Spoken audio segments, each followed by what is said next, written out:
Hey guys, I know this isn't a VR video, but I just want to show you how you can record VR content. Let's go. So this is the way I do it.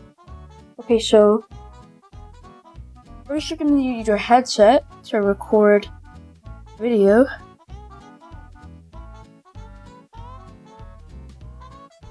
After you've recorded the video, you need to get one of these cable thingies.